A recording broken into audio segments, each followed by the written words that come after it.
শিরিক আমাদের ভেতরে যদি থাকে আমরা কিন্তু তাহলে মুশরিক। কারণ শিরিক যে করবে তাকে বলা হয় মুশরিক, আর মুশরিকদের জন্য আল্লাহর জান্নাত হারাম। এই কথা বলছেন না কেন? ইন্নাহু মান ইউশরিক বিল্লাহি ফাকাদ হারামাল্লাহু আলাইহিল জান্নাহ ওয়া মাওয়াহুন নার ওয়া মা লিয-যালিমিনা মিন আনসার। সূরা মায়েদা 6 নম্বর পারা 19 নম্বর পৃষ্ঠায় আছে, কোন মানুষ যদি এই পৃথিবীতে শিরিক করে ওই লোকটার জন্য আল্লাহ জাহান্নাম স্থায়ী ঠিকানা বানিয়ে দেয়, আবাসস্থল, আর জান্নাত তার জন্য হারাম করে দেয়। তার জন্য কোনো সাহায্যকারী আল্লাহ রাখে না। ও বাংলার মুসলমানেরা, এবার দেখি আমরা শিরিক করি কিনা। এদিকে তাকান। এক নম্বরে শিরিকের যে সামারাইজ করা অর্থ পেয়েছি, এক কথায় জবাব। এক কথায় 120 প্রকার বলতে গেলে আপনি টিকবেন এখানে, কখন বাড়ি চলে যাবেন। আর 120 প্রকার এখন কমপক্ষে 1 মিনিট করে হলো 120 ঘন্টা 120 মিনিট লাগবে। এত কথা আছে শিন র আর কাপের ভেতরে। আমি এক কথায় সব মিলে জবাব দিচ্ছি। এই এদিকে তাকান। শিরিকের এক কথায় জবাব হচ্ছে আল্লাহ যেটা পারে ওইটা অন্য কেউ পারে, এই বিশ্বাস করার নাম শিরিক। এবার বলেন তো বাংলাদেশে আছে না নেই? সন্তান দিতে পারে কে? এটা অন্য কেউ পারে, এ বিশ্বাস অনেকের নেই। কত মানুষ দেখে বিভিন্ন দরবারে যায়, পীরের কাছে যায়, মাজারে যায়, এমনকি আমার কাছেও আসে, বলো হুজুর আপেল পড়িয়ে দিন। আপেল পড়ে কি করব? সেদিন বগুড়াতে একজন এসেছিল, এসে বলছে যে আপেল আরে তেল পড়িয়ে দিন। আমি কি দিয়ে পড়বো? কোরআনে কারিমের সূরা ফাতিহা ছাড়া আর কি আছে? কি কথা বলে না কেন? আমি সূরা ফাতিহা পড়া আরম্ভ করলাম, কিছুক্ষণ পরে বলছো হুজুর এমন ভাবে আপেল পড়বেন যেন ছেলে হয়। মনে হচ্ছে আমি ছেলে নিয়ে বসে আছি, আমি শুধু ফো দিয়ে দেব, হয়ে যাবে। কি বিশ্বাস নিয়ে আসে বাংলাদেশের মানুষ দেখলে। আমি বললাম আপেল পড়া নিয়ে যান, আমি আপেল পড়তে পারবো না। আপেল পড়ে যদি ছেলে হইতো তো আমার 3টে মই হইতো না।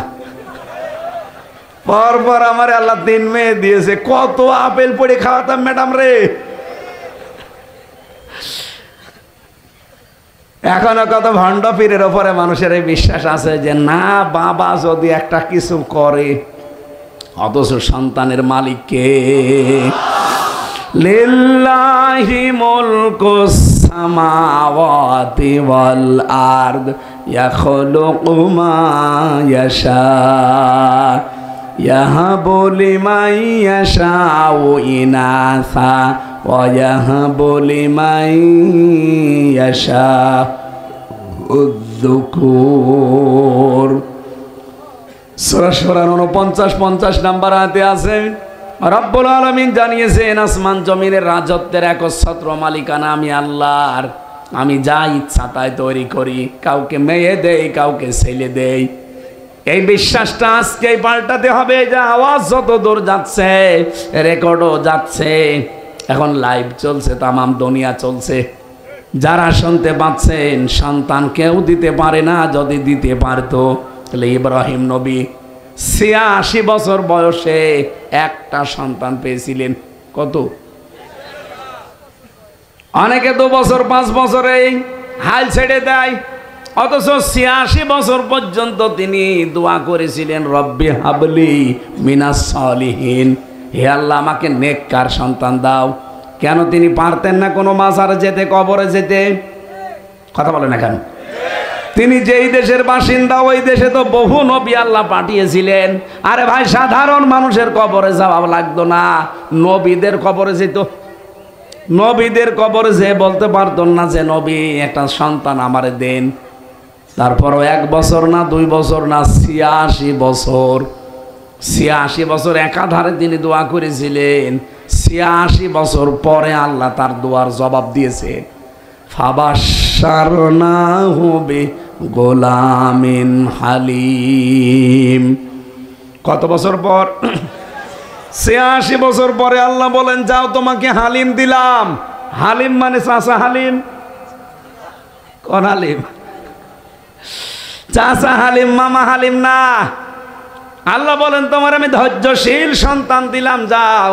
হযরত ইব্রাহিম এই দোয়াটা যখন কবুল হয়েছে, জিবরাইল যখন জানিয়েছে, তখনই তিনি সিদ্ধান্ত নিয়েছেন যে কেমন হালিম দিয়েছে, আমি হালিম দেখব। খুব ভালো করে খেয়াল করবেন, এখানে একটা তথ্য আছে। হযরত ইব্রাহিম নবী মাত্র 13 বছর বয়স হয়েছে সন্তানটা, আর তিনি চলে গেলেন, যে বললেন ইয়া বুনাইয়া ইন্নী আরা ফিল মানাম আন্নী আযবাহুকা ফানজুর মাযা তারা। আমি স্বপ্নে দেখলাম তোমাকে জবাই করছে, এখন তুমি বলো তোমার রায় কি? অকুমিল্লাবাসী বিধানটা পালন করবে কার?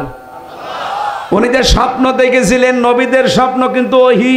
নবীদের স্বপ্ন কি? উনি নিজে স্বপ্ন দেখলেন আল্লাহর বিধান এইটা উনি পালন করবেন। কোন কারণে সন্তানের অনুমতি চাওয়া লাগবে বলেন? খেয়াল করবেন, এখানে একটা শিক্ষা বললাম আছে। কেন সন্তানের অনুমতি নেওয়া লাগবে? আর সন্তান কি খুব বড়? মাত্র 13 বছর, কি বোঝে? তিনি চিন্তা করলেন আমি যেহেতু 86 বছর একাধারে দোয়া করেছি যে রব্বি হাবলি মিনাস সলিহিন, হে আল্লাহ আমাকে নেককার সন্তান দান করো। অনেক মানুষ আমরা কিন্তু এই দোয়া করি না? এই দোয়ার মানে জানেন? এক ইমাম সাহেব এই দোয়া করতো একাধারে প্রতিদিন, নামাজে গেলেই শুধু বলে রব্বি হাবলি মিনাস সলিহিন। এক মুসল্লি একদিন বলছে হুজুর সারা জীবন দেখলাম শুধু একই দোয়া পড়েন, আর দোয়া জানেন না? জানি। তে এ দোয়া পড়েন কি? এ দোয়ার মানে কি বলেন? ইমাম সাহেব বলছে দোয়ার মানে আমি জানি না। এ দোয়ার অর্থ জানেন না, দোয়া পড়ে যাচ্ছেন। এই যুবক বলছে ঠিক আছে আমি একজনকে জিজ্ঞাসা করবো। এক ভালো আলেমের কাছে গিয়ে বলছে আমাদের ইমাম সাহেব সারা জীবনে একই দোয়া পড়ে, কিন্তু দোয়ার অর্থ কি উনি জানে না। এ দোয়ার অর্থ কি? আলেম বলছে এটা দোয়া না, এটা কোরআনের আয়াত। সূরা সাফফাতের 99 নাম্বার আয়াতে আছে, হে আল্লাহ তুমি আমাকে একটা নেককার সন্তান দান করো। ও মনে করছে এই যুবক ইমাম সাহেবের বাড়ি সে কোথায়, কোন জেলায় এসেছে আমাদের এখানে এত বছর, এমন হয় ছেলে মেয়ে হয় না? যে বলছে হুজুর দোয়ার অর্থ তো আপনি জানেন না, আপনার ছেলে মেয়ে কয়টা? বলছে 11টা। 11টা ছেলে মেয়ে, এরপরও আপনি দোয়া পড়ে যান, আপনার লজ্জা আছে কেন? আপনি তো এই দোয়ার অর্থ জানেন না। আমি এই দোয়ার অর্থ জেনে এসেছি। এ দোয়ার অর্থ হচ্ছে আল্লাহ তুমি আমাকে নেককার সন্তান দান করো। 11টা হয়ে গেছে, এরপরও আপনার দোয়া থামে না, আপনি কি দেশ ভরি ফেলবেন? ইমাম সাহেব বলছে বাবাজি এ দোয়ার মানে এই, আমি যদি আগে জানতাম তো 11 বছর আগে বাদ দিতাম। আমি তো আর জানি না, আমি পড়িয়েই যাই, আল্লাহ দিয়েই যায়।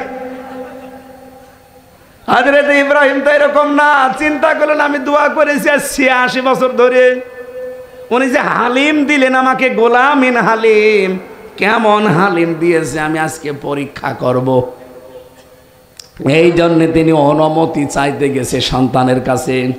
এই ভালো করে খেয়াল করেন, উনি কিন্তু অনুমতি নেওয়ার মানুষ না, কারণ উনি আল্লাহর হুকুম পেলেই কোনো প্রশ্ন করেছেন কোনোদিন? কোরআনে ওনার জীবনী সম্পর্কে আমি 50টা পরীক্ষা পেয়েছি, একটা পরীক্ষায়ও জীবনে তিনি ফেল করেননি। এই জন্য আল্লাহ তাকে খুশি হয়ে বলেছিলেন ক্বালা ইন্নী জাইলুকা লিন্নাসি ইমামা, তোমাকে আমি মানব জাতির ইমাম বানিয়ে দিলাম, নেতা বানিয়ে দিলাম। পরীক্ষা করতে করতে যখন খাঁটি হয়ে গেছে, তখন আল্লাহ এই আয়াতটা তারে দিয়েছেন যে তোমাকে আমি মানব জাতির ইমাম বানিয়ে দিলাম, নেতা। সেই লোকটা আজকে জিজ্ঞাসা করছে যে সন্তান আমি তোমাকে দেখলাম জবাই করছি, তোমার রায় বলো, কেন আল্লাহর বিধান পালন হবে এখানে ছেলের কাছে জিজ্ঞাসা করা লাগবে কেন? যতগুলো তাফসীর আমি মিলিয়েছি আয়াতের সাথে, মুফাসসিরিন ইকরাম একটা তথ্য বের করেছেন, আর এইটা বলার জন্য আমি বাংলাদেশটা সামনে নিয়েছি। ভালো করে মিলাবেন কিন্তু ভাই, খালি শুনতে আসা না, এখান থেকে কিছু নিয়ে যাওয়া লাগবে। শুনতেছেন কারা কারা দেখি হাত তোলেন তো। আমি এবার প্রশ্ন করব, হাত তোলা না, হাত নামান। প্রশ্ন করব, এরপরে যদিও জবাব দিতে না পারেন আপনার হাত তোলা দাঁড়ান। হযরত ইব্রাহিম বলেন, আমি যে দুয়ার ফসল পেলাম গোলামিন হালিম, আমার হালিম আমি আজকে দেখবো এটা চাচা হালিম না মামা হালিম। সঙ্গে সঙ্গে হযরত ইসমাইল বললেন, ইয়া আবাতি ফাআল মা তুমার সাতাজিদুনি ইনশাআল্লাহু মিনাস সাবিরিন। হে বাবা, আপনি যা আদিষ্ট হয়েছেন আপনার আদেশ পালন করেন। আপনাকে আমি গ্যারান্টি দিতে পারি আপনি আমাকে ধৈর্যশীলদের মধ্যে পাবেন। শব্দের দিকে খেয়াল করেন তো, তিনি সবের বলতে পারতেন যে আমার মতো ধৈর্যশীল আর কেউ নেই, কারণ ৮৬ বছর বয়সে আমি আমার বাবার সন্তান হিসাবে এসেছি।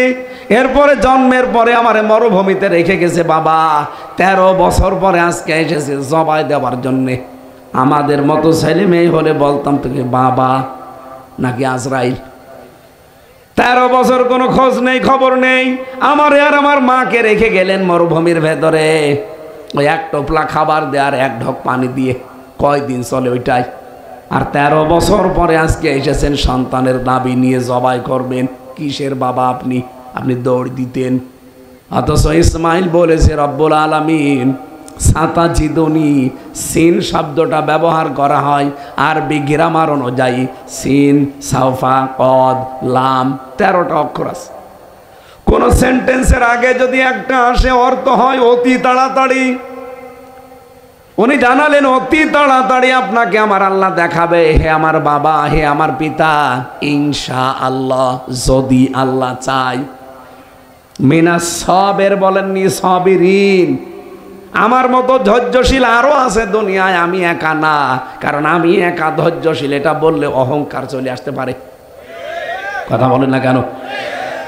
অতটুকু কি হালিম আল্লাহ দিলেন দেখেন। ১৩ বছর বয়সে নিজেকে অহংকার মুক্ত করার জন্য সাবিরিন দিলেন।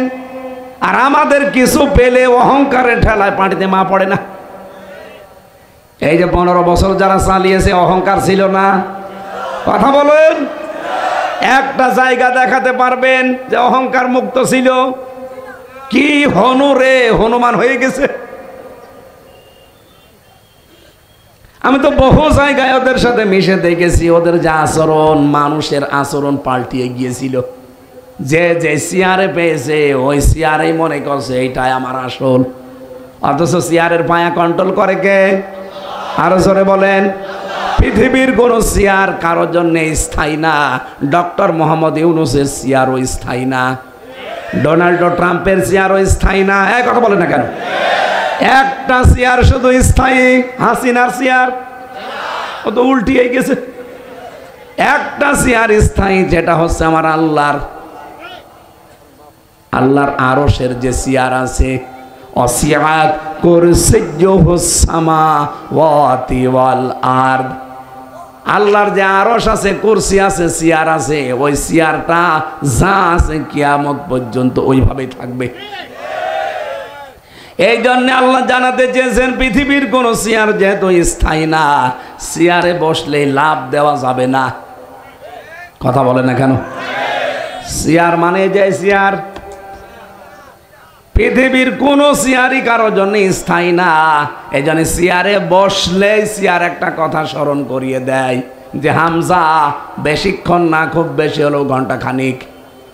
আমার আগে যিনি বসেছিলেন মাওলানা হোসাইন, তাকে বলেছিল আধা ঘন্টা। এর আগে যিনি বসেছিলেন মাওলানা মোশতাক আহমেদ না মোশতাক ফয়েজি, ওনারে মনে হয় বলেছিল যে ১.৫ ঘন্টা। যেই বসেছে সেই জোহরের পর থেকে একটা কেউ চেয়ার স্থায়ীভাবে বসতে দেয়নি। আমারও রাখবে না, কিছুক্ষণ পরে বলবেন আমিন। কারণ দুনিয়ার স্বভাব এইটা, একটা চেয়ারে কোনো নামানামি নেই, তার চেয়ার। আরো জোরে বলেন। এই জন্য আমরা যারা চেয়ারে বসবো আমরা যেন আরো নরম হয়ে যায়। এতটুকু সন্তান যদি নিজেকে অহংকার মুক্ত করার জন্য সবের না বলে সাবিরিন বলে, তা আমরা কোথায় আছি? হযরত ইব্রাহিম আল্লাহর বিধান এবার পালন করবেন, ইসমাইলও আল্লাহর বিধান পালন করতে সাহায্য করবেন। দুইজনে রাজি হয়ে গেছে। আল্লাহ পাক বলেন ওই সময় ডাক দিলাম, ফালাম্মা আসলামা ওয়া তাল্লাহু লিল জাবিন। এখানে আলেম না এগুলো? আসলামা দ্বিবচন। আল্লাহ বলেন দুইজনে যখন এগ্রি হয়ে গেছে, রাজি, ইব্রাহিম জবাই করার জন্য রাজি, ইসমাইল জীবন দেওয়ার জন্য রাজি, তখন আল্লাহর বিধান কিন্তু কায়েম হয়েছে। কথা বলেন না কেন? এখন ইব্রাহিম যদি বলতেন আমি জবাই করব, ইসমাইল নবী যদি বলতেন না আমি জবাই হব না, বলেন তো আল্লাহর বিধান কায়েম হইতো? আরো জোরে বলেন। বাংলার মুসলমানেরা সামনে কিন্তু সময় আসতেছে, আর আজকে যেহেতু ভাগ্য রজনী লেখা হবে, এই জন্য আল্লাহ আজকের এই গুরুত্বপূর্ণ রজনীতে এমন সিদ্ধান্ত তিনি যেন বাংলাদেশ সম্পর্কে লেখে, আমরা এই দেশে যারা দায়িত্ব সামনে পাবে তাদেরকে ইব্রাহিমের মতো দেখতে চাই। 18 কোটি জনগণ আমরা ইসমাইলের ভূমিকায় যেতে চাই। আল্লাহর বিধান সামনে যখন যেটা আসবে, এর ভেতরে যেহেতু 500টা সিদ্ধান্ত আছে। কয়টা? এই কোরআনে আল্লাহর 500 সিদ্ধান্তের কথা আছে। এগুলো আজকে আমাদের জীবন সম্পর্কে আল্লাহ ইবাদত বন্দেগী দেখে হয়তো লিখবে। তাহলে আমাদের দায়িত্বে যারা আসবে সামনে 1628 জন মানুষ আসবে। কত? 350 এমপি, 64 জেলার 64টা ডিসি, এরপর 64 জেলার এসপি, এএসপি, টিওনো, ওসি, সচিব আছে। সব মিলে আপনি হিসাব করে দেখবেন 1628 জন হয়। এই 1628 জন মানুষকে এমন সিদ্ধান্ত আজকে আমার আল্লাহ যেন নিয়ে নেয়, তারা যেন ইব্রাহিমের ভূমিকা পালন করতে পারে। আমরা 18 কোটি জনগণ সামনে আমরা ইসমাইলের মতো আমাদের জীবন পর্যন্ত দেওয়ার সিদ্ধান্ত নিয়ে নেব। কারণ আমার জীবন কি হবে যদি আল্লাহর বিধান কায়েম না হয়? কথা বলেন না কেন? সত্যিই যদি আমরা এই দুই অভিভাবক আর সন্তানের মতো আচরণ সামনে আল্লাহকে দেখাতে পারি, আল্লাহর কসম আজকে রাতের পরে এই সিদ্ধান্ত বাংলাদেশ সম্পর্কে পাল্টিয়ে যাবে। ডোনাল্ড ট্রাম্প, নরেন্দ্র মোদী এবং আরো যারা পৃথিবীর নিকৃষ্ট মানুষের তালিকায় যাদের নাম পেলাম, এরা যত ষড়যন্ত্র করুক, আল্লাহর কসম সব নস্যাৎ হয়ে যাবে। কারণ ফিহা ইফরাকু কুল্লু আমরিন হাকিম, আজকে গুরুত্বপূর্ণ সিদ্ধান্ত নেওয়া হচ্ছে। আমরা এখন থেকে সিদ্ধান্ত নিতে পারি না যে আমি আল্লাহর বিধান পালনের জন্য ইসমাইল নবীর মতো সচেষ্ট থাকব। কথা বলেন না কেন? রব্বুল আলামিন বলেন ঠিক আমি তখন তাদেরকে ডাক দিয়েছি, ওয়ানাদাইনাহু আইয়া ইব্রাহিম কদ সাদ্দাকতার ইচ্ছাটা বিক্রি করা লাগবে, এই রায় দেওয়া মানে আমার ইচ্ছাটা দিয়ে দিলাম। সুতরাং ইচ্ছা, এই সিদ্ধান্ত কোনো সময় যেন আপনার ভুল না হয়। অনেক কিন্তু বসে আছে জালেমরা ওত পেতে, মোনাফিকরা ওত পেতে। কারো কাছে কোনো সিদ্ধান্ত বিক্রি করা যাবে না। আমার রায়, আমার সিদ্ধান্ত বিক্রি হবে আমার আল্লাহর আদেশে। এটা আজ অনেকে বুঝে ফেলেছে, এই জন্য বলে এটা রাজনীতি, এটা দুনিয়ার কাজ, এটা ধর্ম ব্যবসা। তোমারে ভোট দিলে ওইটা হয় ইবাদত, আর আমারে দিলে রাজনীতি হয়। অত পাগল আর নেই আমরা। আমাদের ব্যবহার করা 54 বছর অনেকেই ক্ষমতার চেয়ারে বসে আমাদেরকে জেল খাটিয়েছে। এখানে সিদ্ধান্ত আমরা অলরেডি নিয়ে ফেলেছি, আমাদের কেউ সিঁড়ি হিসাবে ব্যবহার করে আমাদের উপরে আর অত্যাচার করতে পারবে না। এদেশের মুসলমানদেরকে জঙ্গি বানান আপনি বাইরের দেশের কাছে। কই 6 মাস 8-9 দিন হয়ে গেল, কই এই 6 মাস 8 দিনে এই দেশে তো একটাও জঙ্গি নাটক হয়নি। কারণ যে জঙ্গি নাটক লেখবে সে পালিয়েছে, আর যারা সাজাবে তারা তো পলাতক। এ বাংলাদেশের জঙ্গি নাটকই লিখতো হাসিনা, আর এটা বাস্তবায়ন করতো কাউন্টার টেররিজমের ওই মনিরুল আর আসাদুজ্জামান। আরে ভাই, আমার নিজের চোখে দেখা, আমি নিজে দেখেছি। ওরা নিজেরা আমারে ধরে নিয়েছে, বলছিল যে কিসের জঙ্গি, জঙ্গি এই দেশে পাবো কোথায়? জঙ্গি আছে সিরিয়ায়, জঙ্গি আছে পাকিস্তানে, বাংলাদেশে জঙ্গিগিরি করবে কোথায়? জায়গা কই? তাদের তো পালিয়ে থাকা লাগবে, সে জায়গা কই? যেই 3টা জেলা আছে, রাঙ্গামাটি, খাগড়াছড়ি, পার্বতীপুর, বান্দরবন, ওখানে লুকিয়ে থাকবেন। ওখানে যে ষড়যন্ত্র এখন হচ্ছে, লুকিয়ে থাকবেন কি করে? ওর ভেতরে ভেতরে এখন চালিয়ে দিয়েছে আর এক ঝামেলা। আন্তর্জাতিক যে সমস্যাগুলো এখন চলছে, সামনে যদি আমরা এক হতে পারি মোকাবেলা করা সম্ভব। সত্যিই মোকাবেলা করা সম্ভব, শুধু ঐক্যবদ্ধ থাকা লাগবে। আরে ভাই ছোটখাটো বিষয় ভুলে যান। জালেমরা যদি আবার আসে, জয়নুল আবদিন ফারুককে যেভাবে কুকুরের মতো পিটিয়েছিল, আবার পিটানি খাবেন। মির্জা আব্বাসের বাড়িতে তছনছ করে ফেলেছিল এই কুমিল্লার সন্তান, উনি পিটিয়ে শেষ করে ফেলবে আবার। বাস্তবতা কিছু বোঝেন আপনি? এই জন্য কোনো উস্কানিতে কারো পা দেওয়া যাবে না, কারো ষড়যন্ত্রের ফাঁদে যাওয়া যাবে না। যত ষড়যন্ত্র করবে, আজকে আমরা এমন দোয়া করব, আল্লাহ যেন আজকে সিদ্ধান্ত নিয়ে ওদের ষড়যন্ত্রের জাল ছিন্ন ভিন্ন করে ফেলে। সব এক হয়ে সামনে আমাদের এই রায়, এই সিদ্ধান্ত এমন জায়গায় দেব যেন চর্মচোখে কোরআন সংসদে গেছে দেখতে পারি। আমরা যদি দায়িত্বশীল আর জনগণগুলো এক হয়ে যায়, ইব্রাহিম আর ইসমাইলের ভূমিকায়, আল্লাহর কসম আল্লাহর সিদ্ধান্ত আল্লাহ আজকে দেখাবে। যেহেতু সবে বরাত, আজকে সিদ্ধান্ত নেওয়ার রাত। আজকে সিদ্ধান্ত নেওয়ার রাত না, আল্লাহ সিদ্ধান্ত নেবেই। আর আমরা আশা করছি আল্লাহ ভালো সিদ্ধান্ত নেবে। তাহলে সন্তান দিতে পারে একচ্ছত্র মালিকানা কার বললাম? অন্য যাকে বিশ্বাস করেন আপনি শিরিক করছেন। আলা আলাহুল খলকু ওয়াল আমরু, এ জমিন বানিয়েছে যিনি, আইন চলবে তার। বলেন বলেন।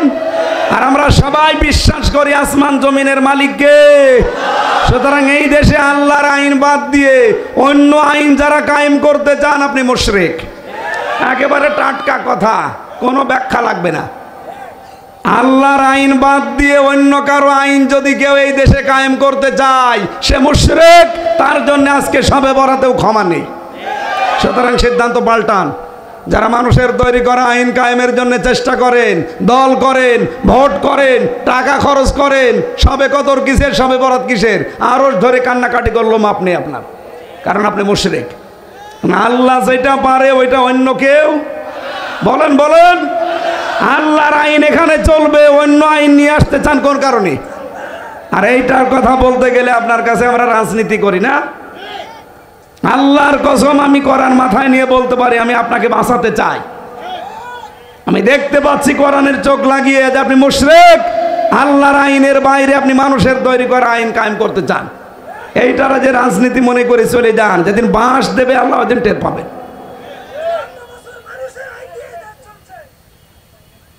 দ্বিতীয় নম্বরে আল্লাহ ক্ষমা করবে না তাদের যারা হিংসুক।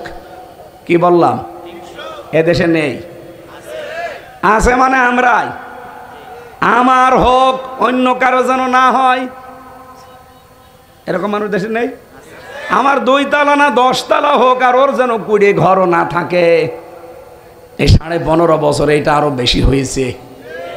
কোরআনে কারিমে 2 বার পেয়েছি আয়াতটা সূরা মায়েদায়, ওয়ালা ইয়াজরিমান্নাকুম শানানু কওমিন। রব্বুল আলামিন বলেন, হিংসার বশবর্তী হয়ে, আবার শোনেন, হিংসার বশবর্তী হয়ে কোনো ব্যক্তি, কোনো দল, কোনো গোষ্ঠী, কোনো জাতির উপরে এমন অত্যাচার করবা না যে তোমার উপরে যা করেছিল ওইটা ছাড়িয়ে যায়।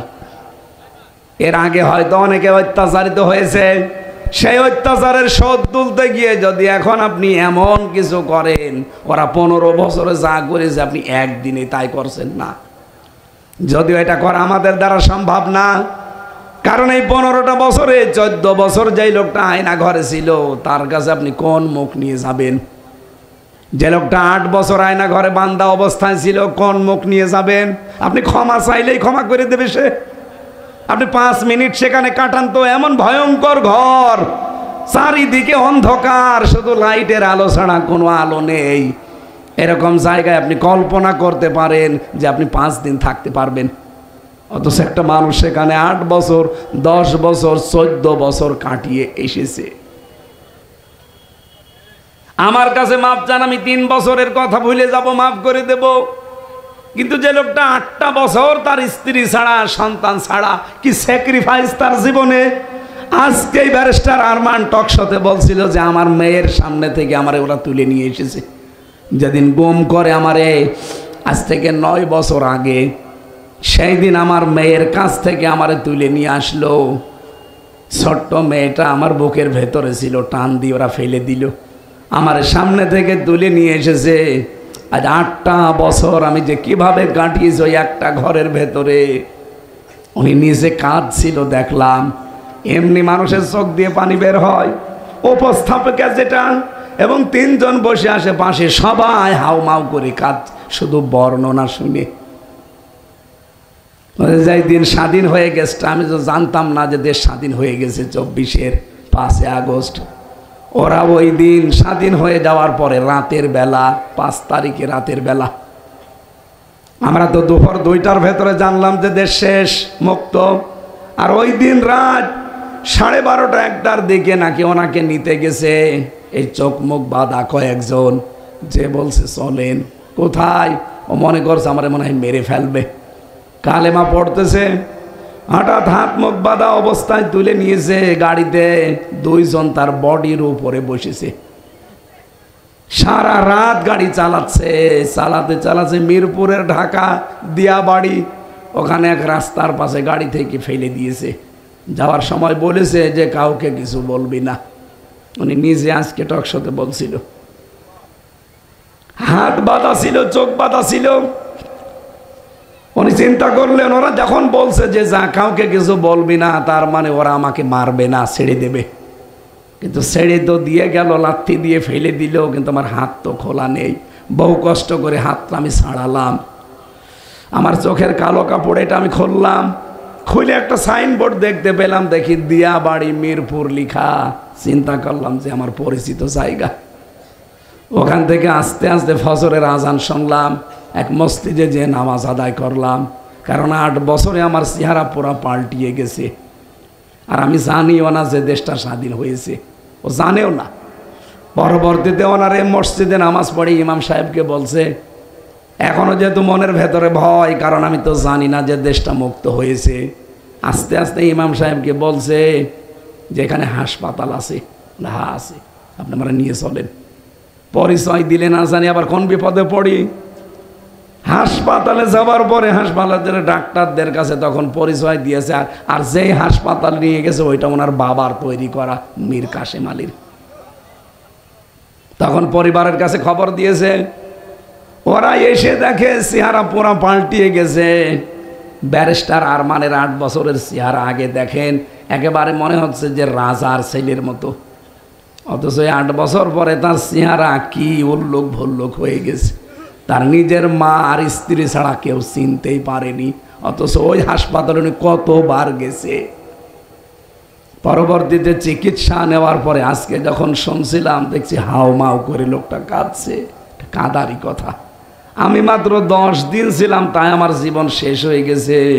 আর আপনি কল্পনা করতে পারেন নিজেকে ওই জায়গায় দাঁড়ান। 8টা বছর একটা ঘরের ভেতরে মানুষ কিভাবে পার করতে পারে।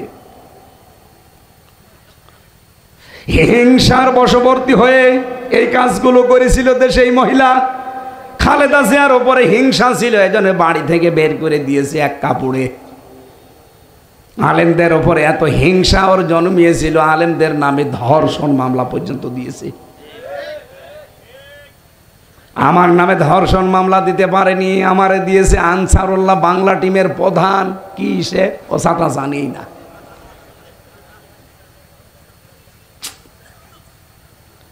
এই জন্য হিংসা যাদের ভেতরে আজকের রাতেও কিন্তু তাদের মাফ হবে না। এই 2টা গুণ যাদের আছে তাদের ছাড়া। বলিয়া ইবাদিয়াল্লাযীনা আসরাফু আলা আনফুসিহিম, আল্লাহ বলেন আমি আমার বান্দাদেরকে ডাক দিয়েছি, নফসের ওপরে যারা জুলুম করে নিজের জীবনটাকে নষ্ট করে ফেলেছে, লা তাকনাতু মির রাহমাতিল্লাহ, আমার রহমত থেকে নৈরাশ হয়ে যেও না। ইন্নাল্লাহা ইয়াগফিরুয যুনুবা জামিয়া, অবশ্যই আমি আল্লাহ তোমাদের সব অপরাধ ক্ষমা করে দেব। ইন্নাহু হুয়াল গফুরুর রহিম, আমি আল্লাহ গফুর এবং রহিম। কুমিল্লাবাসী আজকের রাতে এমন এমন কাজে আঞ্জাম দেবেন, আশপাশের বাড়ি, আশপাশের গ্রাম,